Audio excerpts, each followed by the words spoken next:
صبر دا ویډیو ما اړوه. که د مور و پلار ژوندي وي نو یو وارې دا ویډیو ضرور را سره وګوره. ځوانانو د خپل مور و پلار ډېر قدر کوئ. بعد وروسته تر مرګ نه بې ارمان هېڅ فایده نه لري. اوس لا که ژوندي یې ډېر قدر یې کوئ، ډېر احترام یې کوئ، احسان ورسره کړئ. ته یې راسې دا ورسه وګورئ. مورجانه دې ژوندۍ وي دا واقعه در سره واوره او مخکې د خپلې مور د مینې په خاطر د سره رفوس او شرکه چې هر مسلمان کس ته دا واقعه ورسیږي او د خپل مور او پلار قدر او عزت ساتي. په کتابونو کې راځي په یو کلي کې ځوان وفات شو.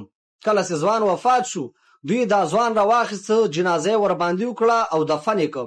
چې دفن یې کړ څو ورځې پس د دغه ځوان د قبر نه د خرو او د خرې رمباړې راوتلې. الله اکبر! خلک ډیر ورنه تنګ سول. خلک د دوی کور طرف ته ورغلل. هلته چې کله ورسېد او تفوس یې ورنه وکړه د دې د کور خلکو نه، ورته وویل چې دغه ځوان څه عملونه کول، ده دا کوم بد عمل کو چې د دې د قبر نه د خرو اوازونه راوځي، د خرو رمباړې ورنه راوځي.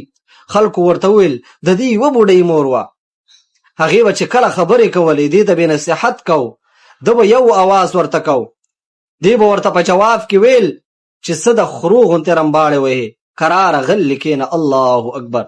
زما عزتمندو مسلمانانو ورونو، د خپل مور او پلار قدر وکئ. په والله بالله به ډېر ارمان کوئ.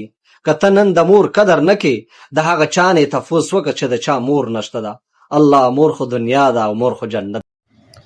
دا وته چې دا ویډیو را وکتله نو ملګرو دا مخت هم در سره شیر کړئ. هغو ملګرو ځوانانو ته دا در سره ورسوئ کوم چې د خپل مور و پلار قدر نه وي ور معلوم. در سره شیر کړئ ملګرو، مخ ته بیخي ډېر زیات شیر کړئ.